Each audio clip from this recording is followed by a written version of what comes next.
Welcome to the Shweiki Media Expert Webinar Series, where we team up with leading marketing and publishing experts to provide you with tips and best practices to help you grow your business and stay on the cutting edge. Welcome to the show. Hello, everyone. I'm here today with Robert Rose, and Robert is the Chief Troublemaker for the Content Advisory, which is the education and consulting division for the Content Marketing Institute. Robert helps develop content and customer experience strategies for large enterprises such as the Bill and Melinda Gates Foundation, Oracle, Allstate Insurance, McCormick Spices, Capital One, AT&T, and UPS, helping them create powerful customer experiences through digital media. As an author, Robert's book, Experiences, The Seventh Era of Marketing, has been called a call to arms and a self-help guide for creating the experiences that consumers will fall in love with. He co-hosts the podcast This Old Marketing with Joe Pulizzi, frequently a top 20 marketing podcast on iTunes and more than 1 million downloads since its launch. Robert's book with Joe, Managing Content Marketing, is widely considered the owner's manual of the content marketing process. It's been translated into multiple languages and spent 2 weeks as a top 10 marketing book on Amazon.com. And today we are going to be talking about content marketing. Before you start, this is where to begin. Robert, how are you doing today? I'm doing very well. Thanks so much for having me. Oh, thank you. Thank you. Had to have you on here ever since I saw you. Well, I've seen you multiple times at the Content Marketing World, but to see you live in a person in the intimate setting for that master's class made me say, "Hey, we've got to share this guy, get this what's in this guy's head out there to the world because it's some great stuff." And just a quick little plug, anyone who sees that master class out there that they're advertising, do it. It's fun and super educational. So, yeah, very excited. Very excited. Yeah, no problem. So just to kind of get going, let's kind of just backtrack to the beginning here for those new to content marketing. Can you just give a brief synopsis of what content marketing is and why it, can be effective? Sure. It's as we say at Content Marketing Institute, we have, as you might expect, lots of definitions out there. And so when you see the common definition, what it'll say is the consistent use of original curated content that is created in order to affect a change of behavior in a consumer. And then that's too broad and it's too it's probably too buzzwordy and all of that. But so just to simplify it, it's how do we create value with content in an owned media experience that helps our customers do something in order for them to basically come to the conclusion that we're somebody worth doing business with. And so that owned media experience is the really important thing there. This is not about creating advertising where we're renting space from a publisher in order to persuade somebody to do something, nor is it shared or earned media where we're trying to put something out into social media and hope people share it virally and have it go out there into the world.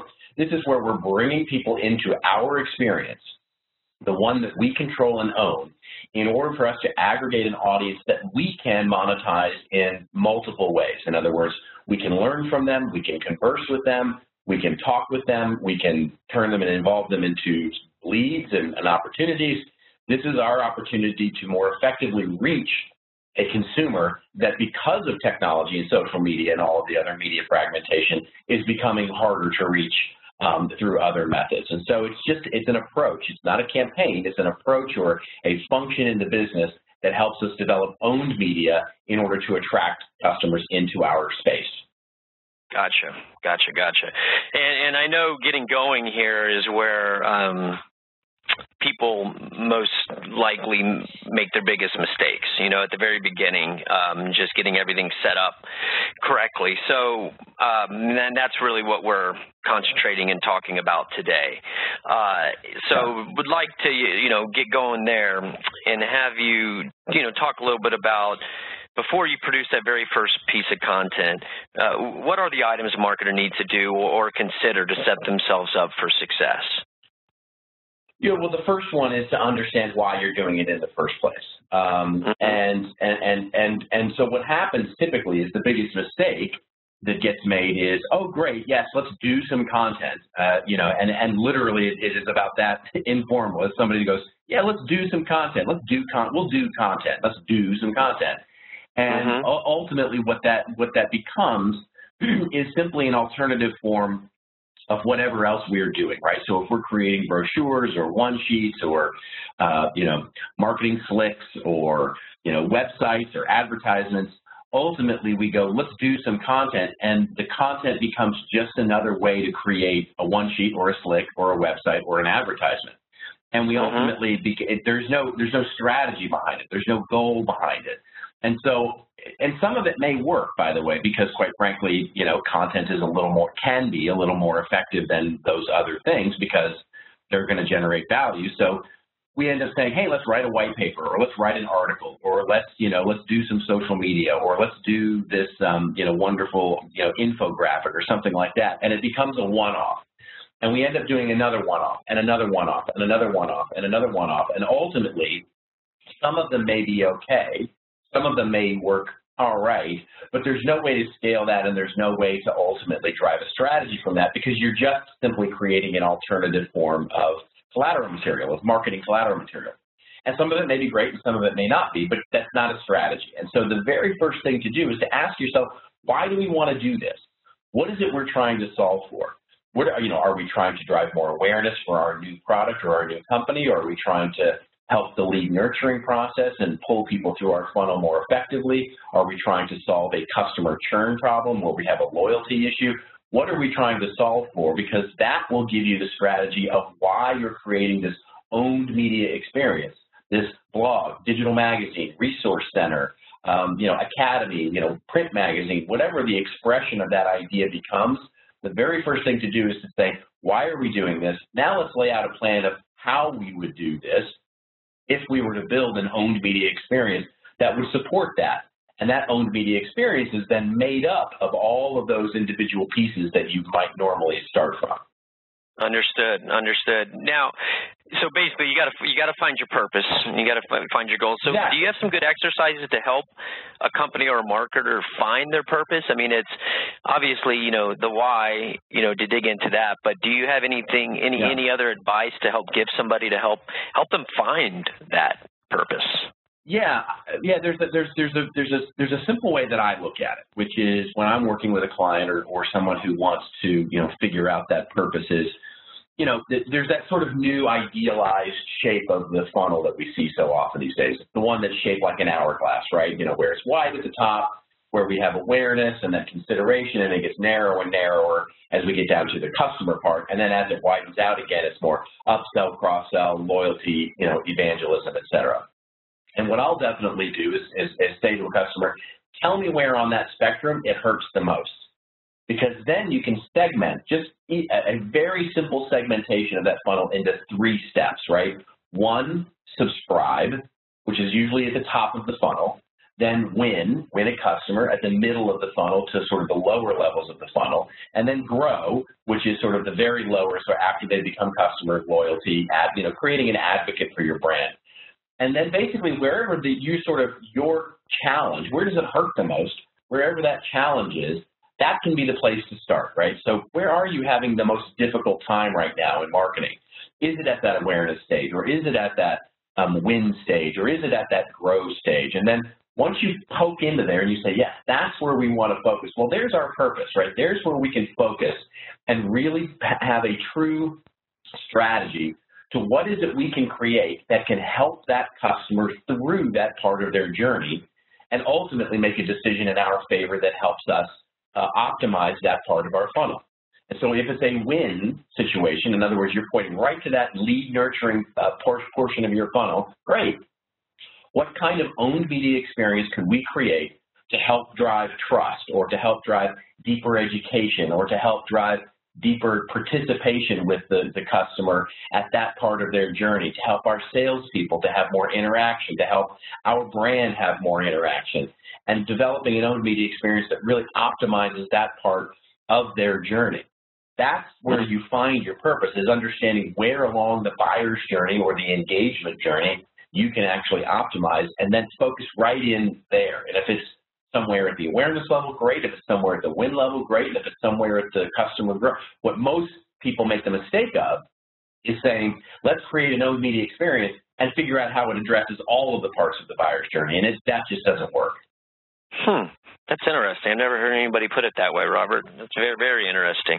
Now, this might be impossible to answer, so just tell me that if it is. But how would one find that spot? Like, you know, I mean, is it an analytical metric thing that you're looking at? Is it just a feel and talking to the people in the company, or how have you identified that? Because logically, crystal clear, right? But technically and execution-wise, a little bit more difficult to wrap my brain around that. So do you have any advice on that? Sure. Well, you know, let's hope that you have some inkling, right, of your marketing status as it is today. If you don't, you've got bigger problems than content marketing, and so we need to take it 4 steps back even from that. But if you can look at sort of certainly your analytics, right? If you understand that the big problem right now is that your sales guys are complaining that they're not getting enough leads, and the business isn't getting enough leads. And once you get those, this happens to me all the time. I'll talk to a client and they'll go, the funny thing is, once we get a lead in there, well, the sales guys our close rate is fantastic. We just don't have enough leads. I know exactly where your problem is then. Another thing might be sales guys like, yeah, we're getting leads, but they're just not very good. They're just not very good leads, and we need better leads. Great. I know where your problem is. We're getting leads, we're closing business, and we've got customers in, but you know what? We're having a tough time saving these customers, right? They're sticking around for a while. We can't make them, not go to the competition, or they're getting off our demo, or they've downloaded a free trial, or whatever it is. You've either got that gut feel, as you say, sort of where things really suck at the moment, or where your salespeople are telling you it's horrible, or when you look at your web analytics and you're seeing that your e-commerce isn't performing very well. Well, where is it? Are people dropping out at the shopping cart level, or are you just not getting enough traffic, or what is it, right? So let's sit in a room with all the people that matter, our management, our sales, our customer service, the people that really deal with this on a day-to-day basis, and let's figure out where does it hurt the most, and then let's build something there, because that's the key. If we focus there, one, we have little to lose, right? This is an innovative new process. It's unlikely we're going to be great at it to start with, but starting there enables us to at least optimize that piece of it. That if we can start to even just make some dent in that, maybe it doesn't hurt as much. Maybe we can make some, effectiveness or improvement. And quite frankly, for those that are thinking, where do I make the business case? Well, that's going to be the easiest place to make your business case, is the place where it's hurting the most right now. Gotcha. Wow, that's good stuff, Robert. Good stuff. Okay, so now it feels like, you identify that, you're getting closer to your purpose. It feels like we're getting closer to creating, our content marketing mission. Can you speak on the fundamental questions that need to be answered here so you can nail that down? Yeah. So the key is that once you've figured out where you want to focus, and where it hurts the most and what your purpose is, well, now we need to look at 4 things, right? We need to look at, one, great, what is our goal in that? What is our goal? Is it, if it's to drive more leads, drive better leads, drive higher quality leads, drive more traffic, whatever it is, we're pulling those, basically we're widening the funnel at that particular part of what is our goal there? What are we trying to drive with this solution? The second thing, and we write that out, we're trying to increase leads by 10%, whatever, very specific, writing that goal down. Then 2, who is the audience that can support that goal? Now, we could talk for another hour about the difference between audiences and buyers, because it's not always a buyer in that whatever part of the journey you're looking to solve for. Sometimes it's a buyer, but sometimes, quite frankly, it can be an influencer, or it can be part of someone, an account-based marketing is all the rage these days. Finding the person or persons, but better person, one audience, that can help support the optimization of that part of the funnel and support that goal that you've created. And that's where persona development comes in, and that's where we're looking at our audiences. and understanding what it is they need, what value does that audience need. And that leads us to the third part of a content mission, which would be, once we understand who, we start asking ourselves, great, what is that person? What value can we provide to that person? Separate and discrete from our product values. So it doesn't have to do with your product or your brand. It has to do with what value can we provide that customer at that part of their journey that helps them through that part of their journey. In other words, do we need to inspire them? Do we need to educate them? Do we need to entertain them? Do we need to give them a how-to? Do we need to give them a wonderful, wonderful set of options that enables them to do their job more readily or more professionally, or whatever it is? What value, separate and discrete from our product or service, can we offer this person through the use of content to help them? And then fourth, what is it that makes that, the way we would do it, different? In other words, what is our differentiator for that value? In other words, how would, there's tons of ways that they can get this value, perhaps, but what makes us different? How would we do this in a different way? How would we offer this value to them that surprises them and or educates them in a unique way that is unique to our approach, unique to the way that we think of the world? And if you can identify those four things, man, you've got a really strong content mission, and you've got a reason to now create that owned media experience that delivers on all of those promises. Okay, that's awesome. Now, to touch on what you said about unique, right? That alone could possibly scare people away, and I've heard tons and tons of people talk about this. I think Marcus Sheridan talks about it a ton. They haven't heard it from you, because to feel unique in this day and age with, there's tons and tons of similar types of companies, right? There's tons and tons of topics that are being spoken, not just have been spoken about, period, but are probably being spoken about today, right? The same one. So that could feel a little daunting to be like, well, we could have our perspective, but to be truly different, that's going to be, one of a kind, unique. That could almost be impossible. So, is it just your tone, your spin on it, your personal opinion, having the doctor or whatever, give his opinion on something? Is that unique? Is that the kind of unique enough that you're talking about? Or are you saying you really got to come up with, your one of a kind, spin on it? Do you kind of see what I'm asking to help people who are in a common industry but still want to do this? Yes, I absolutely do. And so there's the first sort of, not to be discouraging, but nobody said it was going to be easy, right? This is where you get, this is where you get paid the big bucks to be creative. But beyond that, there is a more satisfying answer to that, which is, look, it's a spectrum for sure. And the more you can come up with something unique, and Marcus Sheridan has got a great idea, right? He says, let's answer every question our customer could ever have about our product or service. And that's wonderful. But what if you're in a business that, quite frankly, every question on the internet has already been answered, right? If you're in real estate or automobile sales or car loans, or, basically where recipes, if you're a food company, recipes are a great one, right, for a food company, because it's like, I talked to a food company the other day, and they're like, yeah, we've got great recipes on our site, and it's not working. And I said, right, because nobody can find recipes on the internet, right? They're like, well, okay, I get it. But what can we bring to recipes that actually is about us? And if you're struggling with how you're different in the marketplace versus everybody out there, and again, that goes back to our original thing, you may have bigger problems than content marketing. You've got to figure out, you've already figured out, hopefully, in your marketing plan and your brand, why you're different, why your company is different than other companies out there. And it may be a regional thing. It may be a national thing. It may be a global thing, to your point, it may be simply a tone. It may be an attitude. We sell cars with attitude, right? We sell cars, in a way that nobody else has sold cars before. So what is that attitude or tone, and how do you apply that to the education that may already be out there?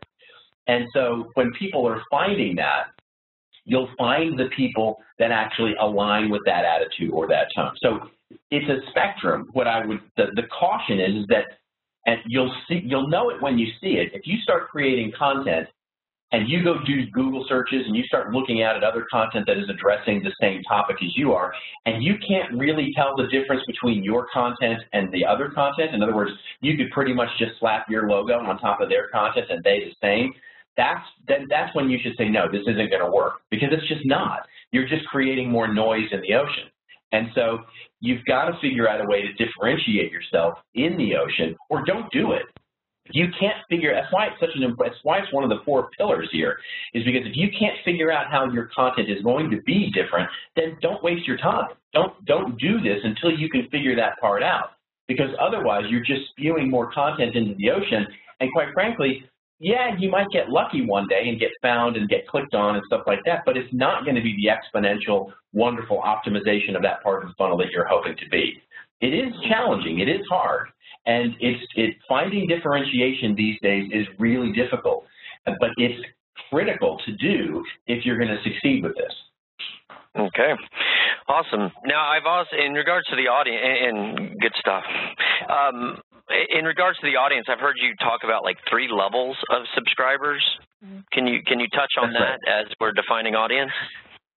That's right. So, you know, the value here that we're creating, remember, whether we're trying to optimize for some subscribe, sort of awareness, building an audience goal, whether we're trying to nurture leads through the funnel in a win sort of purpose, or whether we're trying to grow an audience and the one that will advocate our services and products to their friends and family and all of that. Despite where that may fall, your purpose may fall along that spectrum. The real key here is when we look at subscribers as an approach, because the audience is the value.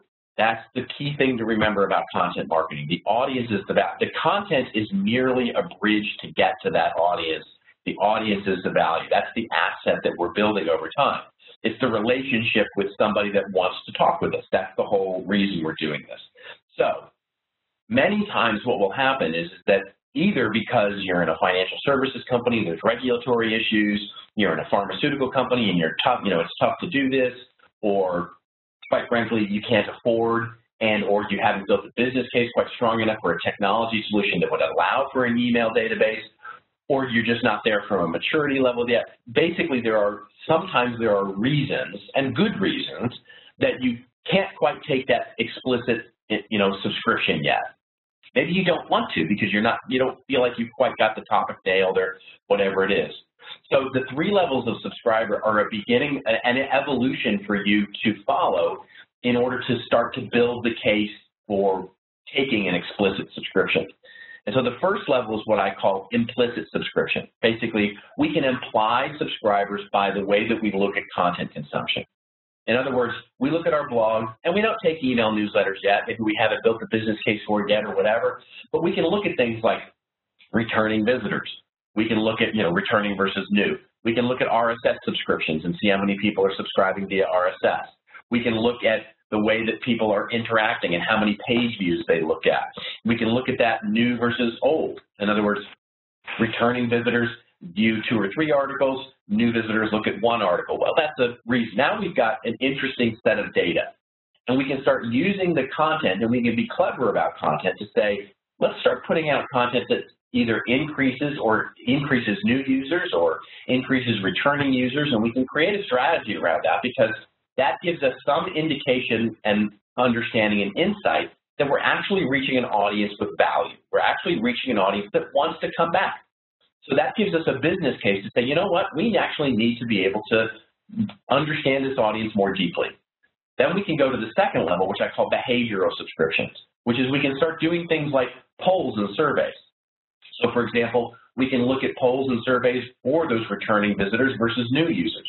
We can take a poll and if we do this in a clever enough way, we can start to discern things like, where are they on their engagement, journey? Where are they on their buy journey? Are we actually targeting the right user? Are we actually targeting someone who's just trying to answer a question? Are we getting people who are interested? We can ask for editorial suggestions. We can start interacting with this audience, and polls and surveys are one. There are certainly many ways to do this, like little apps and games or, whatever you want to do, but basically bringing in interaction where the subscription data that's coming in is all behavioral based. They're not giving us any personal information, not yet, but they're giving us information because they're there and they want to give us information about things that we're interested in knowing.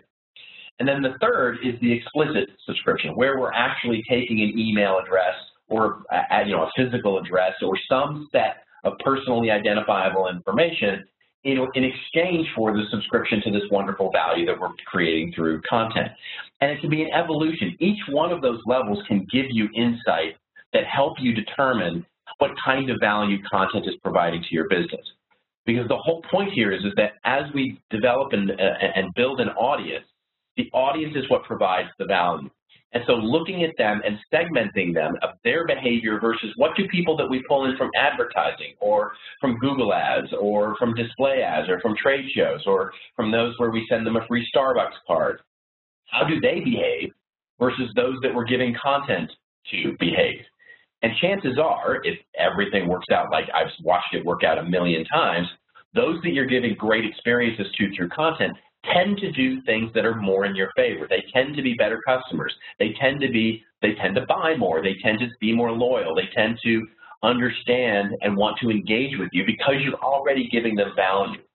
And so that can build a business case for you to put in that marketing automation system or the email system or build a bigger blog or to build a bigger print magazine or to expand it into a physical event and basically help you build a bigger business and better business case for driving a content marketing program by looking at those three levels of subscription as an evolution. That's awesome. Do you have like an example off the top of your head of where you've identified a not so common audience, or level of subscriber? Because I don't hear that talked about a lot. So I don't think it's like super common, vernacular out there about that. So do you have like a real life example on, identifying something and this is what was the pivot or the action that happened after that once you noticed, either returning visitors, actions from returning visitors or new visitors or anything like that? Yeah, here's a great one. I worked with a technology company or a software company, and they had this thing where they had a registration gate up, like, many technology companies do. In order to get this white paper, you got to put in your personal information. And you go and you sign in, you get your white paper, very transactional sort of thing. And they started to look at the analytics of where, basically people who registered and downloaded the white paper, where did they go next? And so they looked at the web analytics and they found that those people who registered basically then went off and to this product A site, one of their product sites, or sections of the website. And so they decided based on that they should do, and by the way, they noticed that most of their traffic for that was coming through this Google ad that they purchased, right? And so they went, great, let's double down on the Google ads. So let's, basically spend more money there, and let's double down on product A's microsite and build it out and make it really replete and all of that, because that's where the traffic flow is going right now. And they did that, and it was wonderful, and they went great, and they built all this traffic. But what they noticed was, as the traffic was building, the leads started getting worse and worse and worse. They started getting more Mickey Mouse at gmail.com. They started getting more give me the damn white paper at AOL.com and all of that. And the leads started to it actually started to degrade quite severely over time. Then somebody said, you know what, we should look at this. We tried this thing a year ago, and we kind of gave up on it, where we actually created this ebook where the call to action we gave away the ebook, just gave it away. And the call to action was subscribe to this email newsletter where we'll give you more stuff like this. And they tried it and basically gave up on it because the quantity wasn't there. And they went and looked and they started to segment that. They looked at the analytics there and they segmented that sort of, 6 months out where they had done that. What they noticed was something very stark, which was, yes, there was fewer of them. There were fewer. But the thing is, the quality was so much higher.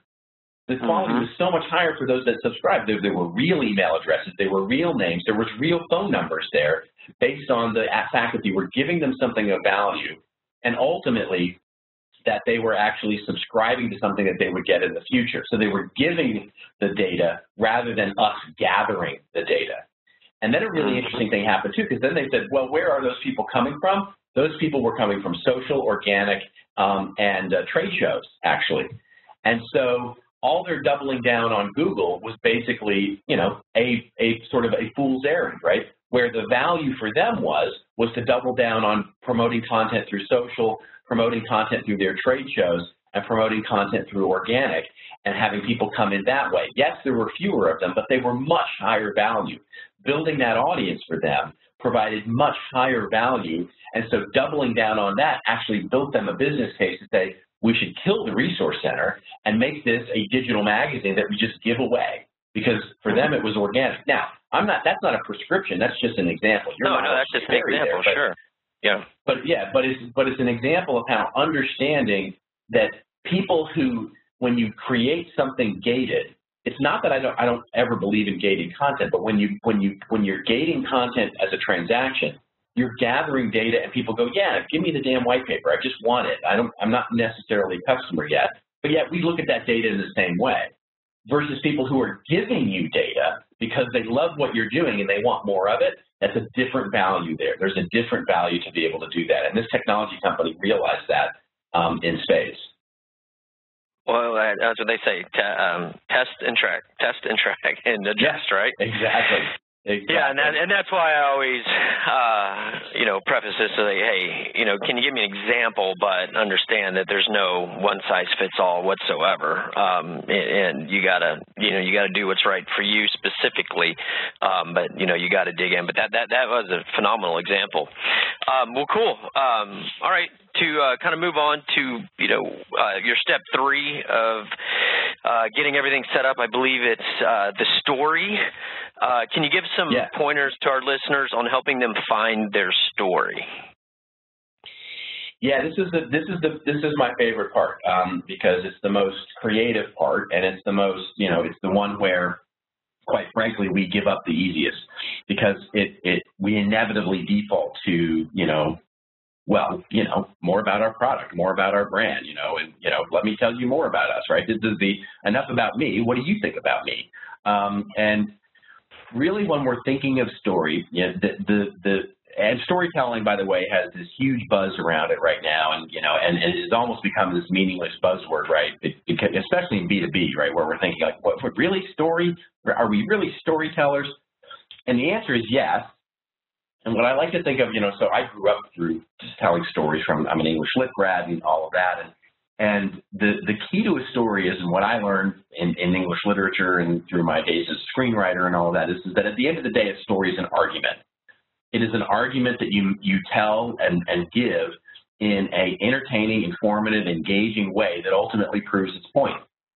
And so when you're thinking about your story, your business story, what is your argument to the world?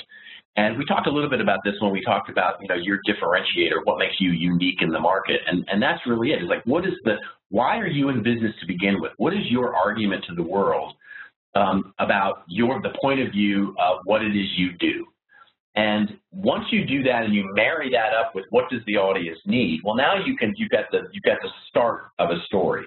In other words, if I look out into the audience and I see that they need something, they need education, they need to be entertained, they need to be inspired, they need to be pulled along, they need to be more professional in their career, we want to build more smarter, savvier marketers, whatever it is, figure out what that need is, and then what is your argument about that? How do you believe that you're different about that? What do you think about the world? And having a distinct point of view. Now, this is the part where everybody kind of freaks out a little bit, because, especially the salespeople, because when you say you're going to take a great example of this, by the way, is a white paper, right? So many white papers I'll read these days are like, you go, wow, that's really great. That's you took a stand there. You took a distinct point of view. And then it goes to legal, and it goes to the brand people, and it goes to somebody else, and they all freak out because you're actually saying like things, and everybody freaks out, and then the white paper comes out, and it's still 5,000 words, but it's, just a bunch of mush. And so the sales guy will say to you things like, we can't say that, somebody might disagree with it. And that's the whole point, is that if we're going to be right for someone, we have to be willing to be wrong for someone. We have to take a distinct point of view on the world. And ultimately, that's our story. What is it that we want to say? What is it that we want to argue for that is actually something that our customers will align with and find value in? And whether that's you're teaching somebody something, in a certain particular way, whether it's you're inspiring somebody in a certain particular way, or whether it's you're educating or entertaining someone in a particular way, that's the real key. One wonderful way to ask if you're actually doing that is to do what I call the 5 whys. I don't call it the 5 whys. The 5 whys are a well-recognized technique, but doing the 5 whys technique is a great way to do that. And what I'll teach clients to do is say, come up with an idea. I want to do a blog for my customers on how easy it is to, make paper mache. And you go, great. Why does the audience care about that? And then they say, well, because they care about that because their moms or their dads and they want to make something for their kids on Saturday mornings and like that. Great. Why do they care about that?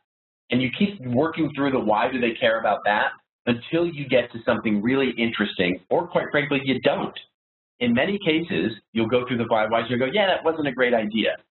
And it's a really great way to flush out whether it's a good idea or a bad idea, because you'll ultimately get to something, and you can really see it in the nature of the questions. You just keep asking, why does the audience care? Why does the audience care? Why does the audience care? And if you get to something deeper, if you get to something really interesting about why that audience would care, now you've got a story. Now all you have to do is apply your argument to that story, and now you've got something really of value and different, quite frankly. Yeah, so I'm hearing the story having kind of a macro and a micro definition, in the sense that it's overall part of your plan and almost blends into the content marketing mission statement. But then you're also talking at it as with the story on an individual article per article or blog post per blog post basis. Did I hear that right? And does it kind of, do both? I mean, is that what we're talking about? Like your overall?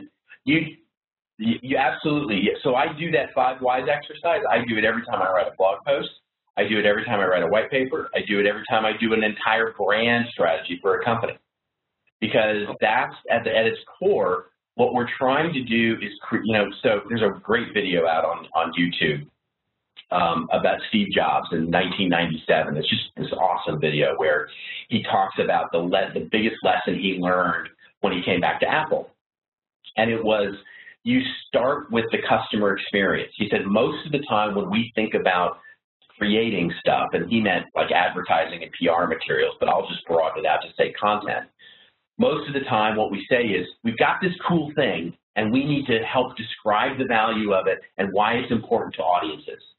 And he said that's exactly the opposite of what you should do. He said, because guess what? Your customer doesn't need to know that thing that you need them to know. They need to know what they want to know. And so what we want to do is start with the customer experience. What is it that they want? What is it that they need? What is it that would help them the most? Start with the customer experience and then work backward. And that's what you're doing when you ask the 5 whys, is asking yourself, why do they care? Why do they care? Why do they care? To see if that's something we can actually deliver to them. In other words, if I'm trying to deliver value to you, what I wouldn't ask myself is, what do I need to say? And what, of all the list of things I need to say, what would Dave find the most valuable? I would rather say, what are the things that Dave needs to find valuable? And then figure out how it does or doesn't match up with what I need to say. It's a subtle but very important difference, because to your point, at that macro level, this can be the entirety of all of the kinds of experiences we would create, or it can be literally down to the blog post level if you wanted to, to take it all the way down to that level. If you can ask yourself when you're writing a blog post, why does my customer care about this? Do they really care about this? Or am I just writing something that I feel is really important? And if the answer to that is, then you go, great, let's not write it. Let's stop. Let's not do it. Let's not waste our time. Let's figure out what the customer needs first, and then figure out if that's something we want to write about. All right. Very good explanation. All right, let's move on. We're running a little bit short on time, so wanted to do want to finish this all because there's 5 steps. We're done 3. Yeah. So the process. What advice can you give here, and can you clear up any confusion you have seen over the years with this? Also, what are some of the main items you want to consider as you structure your processes or processes? Sure, and I'll make this quick because this is an easy one to describe. Basically, this is exactly what we talked about at the beginning and the top of this show, which is content marketing is not a project. It is not a campaign. This is an ongoing function. we are creating an owned media experience that should theoretically last forever. This is not something that we're going to do for a month and then stop, or do for 6 weeks and then stop. This is something that we're building. It looks much more like a product than it does a campaign or a project. And so with that in mind, content marketing as a business case needs to be treated as a process, a function in the business. It is something that people or persons do. It is not something that we do as a project within advertising or a project within direct marketing. It is a separate function and approach. And if we don't understand it as such, we'll ultimately get into that thing I talked about at the beginning of the show, which is that we do asset after asset after asset after asset. And some of them are good and some of them are not, but they're only measured in context with whatever campaign they're supporting, and not as in terms of the longer view of building an audience that we can monetize over time. So it's a function. It's a process. It's not a project. Okay. Now, at the Masterclass, I do remember you talking about different categories to organize so you can execute everything successfully. Yeah. Can you touch on that real quick? Sure, yeah. So there's different ways to do it, right? So as you start thinking about this function, one of the key things is, maybe you're a marketing department of one, and so, it just literally becomes some percentage of your job becomes focused on this function, this idea. Not one thing that you create to support everything else you're doing, but a percentage of your job becomes focused on this. But if you're a team, if you have a marketing team, you can look at a couple of different ways to structure this, right? The most common that we see are what we call the Center of Excellence group, where content marketing is a function that is separate, right? It is a group. Think of it like the content marketing department, where it supports the business, right? It supports the business in all things content marketing that would go on. So that's a separate group. Rarer, I will say, but growing in popularity these days as content marketing grows. Then there's sort of what I call the hybrid network, which are an integrated network where content marketing is kind of an integrated, so call it a virtual team, where everybody in different product groups or across PR, sales, marketing, et cetera, has some part of their job focused on content marketing, and they meet as a more virtual team or a virtual department or a virtual group to help the rest of the organization become really smart with content marketing approaches. And that's more common these days because of the way the companies are siloed and the way the departments are structured. It's more difficult, I will tell you, just because of the integration and the participation and collaboration and all of that to make it really clear. But it can also be one of the strongest ways because you're truly integrated into the whole company rather than sort of becoming the risk in the Center of Excellence group, which is becoming a risk of becoming a silo unto yourself. So those are the two most popular, common ways that we see. The one that we see most commonly as the biggest problem is something I call the Rebel framework, which is basically everybody in every product group and every group, somebody in PR, somebody in product A, somebody in sales, somebody in demand gen marketing, and somebody over here in digital marketing. Well, they all have their own content marketing strategy, and they're all off doing their own thing. And that's very common in bigger businesses as the way that it's sort of organically grown up, and it's the one that needs to get fixed the most. That's interesting. Yeah, and I think you're right. I think that's probably 95% of them are built that way. So yeah, I mean, there's some good pointers to go back and really wrangle that back in. All right, Final step. Measurement, right? I know you can measure 100, if not a million things if you want to, but can you let the listeners know the main metrics that, in your opinion, that should be paid attention to and measured on an ongoing basis? I like to think of them in three tiers. So the one that gets the most often neglected, because we're so focused on vanity metrics these days, the ones that come out of our Google dashboards and the ones that come out of our Marketo dashboards and all of that, page views and likes and follows and conversion rates and all that. Those are just metrics, right? So that's second tier. The first tier that I like to talk about are goals, our progress toward goals. And I like to look at goals across four categories, and I call them the 4 C's. One, competency. Can an owned media audience make us a more competent organization? In other words, can we use the data that we're getting to make us smarter about the other things we're doing in marketing? A very simple example of this is, can we look at the visitors and subscribers that we're getting to our blog and understand, do some tests across paid media to see which paid media outlets are actually giving us the best types of customers, the ones that match our demographics the best? Can we optimize our media spend using the data that we glean out of our content marketing program? That's making us a smarter company. Can it deliver us more valuable databases? That's making us a smarter company. Better, the example that I use with the technology company, it's making us a more competent organization about how we do all the other types of marketing. The second is campaign value. Campaign value is the one that we're usually most focused on. More leads, better leads, more valuable customers, less customer churn rate, those kinds of things. Those are all about supporting direct marketing campaigns through content and being able to do that in a more optimized way. The third is customer value. Can we actually look at developing a more valuable customer over time? In other words, the customers that we generate through content marketing, do they end up spending more? Do they end up staying longer? Do they end up advocating our, higher net promoter scores? Do they become better customers over time because we're adding in this more valuable experience called content marketing? And the fourth is cash, and this is the one that Joe and I are actually writing a new book about. But this is, can we actually start to generate cash? When we think about, the quintessential example of this is Red Bull, right? So any content marketing discussion always inevitably talks about Red Bull in some form.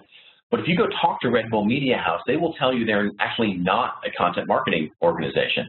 They'll tell you they're a for-profit business. They actually sell their content, they sell advertising, they sell, their content as a profitable business part of Red Bull. And then, yes, they also happen to be a very, very effective way that Red Bull takes their product to market. So can we actually generate cash or mitigate costs using the fact that we have an audience that other people may want to get in front of, and there are ways to look at that. So those are goals. Then underneath that, we have the key KPIs, the key performance indicators. Those are our metrics that support our progress toward those goals. And we can look at things like, okay, great, if we've got a goal of better customers or becoming more competent, what are the key metrics that actually help us achieve that? Is it more time on site? Is it our RSS feed? Is it our email subscriber database numbers? Is it our time on site? Those are the key performance indicators. And then underneath that, we have what I call audience indicators, basically just helping us determine whether we're doing smart things in editorial or managing our content property well. Those are things like Twitter followers and Facebook likes and page views and all visitor numbers and all those kinds of things, where we look at those on a day-by-day or week-by-week basis to help us understand how we're progressing toward improving our key KPIs, which of those, of course, help us improve our goal numbers. And if you can segment like that and start looking at measurement like that, you will be so much better off in terms of building a better business case for content marketing. Yeah, what about keyword phrase, keyword, organic SEO growth? Because that's the hidden gem in all of this, even if some of these other things aren't happening for you, like you're mentioning, like say you're not really growing a subscriber base, or you're not, you're not doing that, right, and which is a big one. But there's still that side benefit of, content marketing is the best SEO tool around. It's done consistently and correctly, on site, on page, and off, and correctly, done. You're just going to, that's the best way, you can do an SEO strategy, in my opinion. Do you pay attention to that as well? Yes, absolutely. Yeah, so, I pay attention when it's important, right? Keyword success and SEO success, I definitely put in that secondary bucket. It is definitely a key performance indicator, given if I had a goal where organic was an important goal, right? So if I started noticing, in other words, if I see that most of my customers, my most valuable customers, are coming through, basically paid, or they're coming through other mechanisms other than organic search, I'm not going to place a great deal of importance on it. I want to write for I'm writing for my optimal customer. I'm not writing and creating content just to rank higher in search engine results. That, if all I'm getting through organic search are looky-loos or, quite frankly, students that are looking for my content or those kinds of things, I kind of don't care about going from page 2 to page 1 on Google search and the amount of effort it's going to take to do that.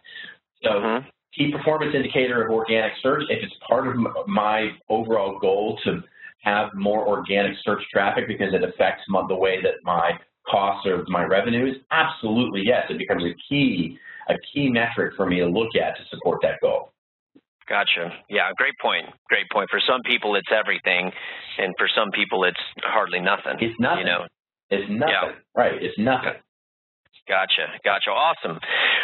Wow, that was a lot of good information. I guess just a fun question to end with here. Do you have any one big prediction for the content marketing landscape in the near or distant future? Yes, I think, so I've gone on record as saying, one of the ways that your audience may think about this is that, one of the things that tends to get looked at is that this is so overwhelming to build, right? Oh my gosh, it's going to be so incredibly hard to build this. And one of the things that we've been seeing of late, and I definitely predict more of in the future, is that more companies and brands, and this isn't just a big company thing, we're seeing small companies do this too, which is acquire their way in, right? So acquire a blog, acquire a small media company, acquire a small publisher, and become give them a jump start into content marketing from both a talent as well as an audience side. And I think you're going to see a lot more of that in the future is companies acquiring their way into this. Either, I just worked with a company the other day to acquire a one-person blog, and she was doing great. This blog was amazing. She had 25,000 subscribers. She was delivering incredible value. It aligned exactly with what this business wanted to do. She was really kind of tired of running her own business and not making a ton of money, and so she was happy to come on as an employee now. And so they basically hired the woman, acquired the blog along with it, and now they have a great, wonderful content marketing program by basically acquiring a small media company, which in this case was just a simple blog. So it'll become a big thing this year, I think. Awesome. Very cool. Well, awesome. Robert, how can people continue to learn from you? The easiest place to get me is my website, which is robertrose.net or contentadvisory.net, which is where I sort of share out this kind of stuff, but otherwise robertrose.net has all the links to my books and all that kind of stuff too. Wonderful. What about Twitter? Do you tweet a lot? I do. I'm on the Twitter. I'm an @Robert_Rose. @Robert_Rose, just as it sounds. All right. Awesome, Robert. Yeah. Appreciate it. I really, really enjoyed our time today, and until next time. Thank you very much. Really appreciate it.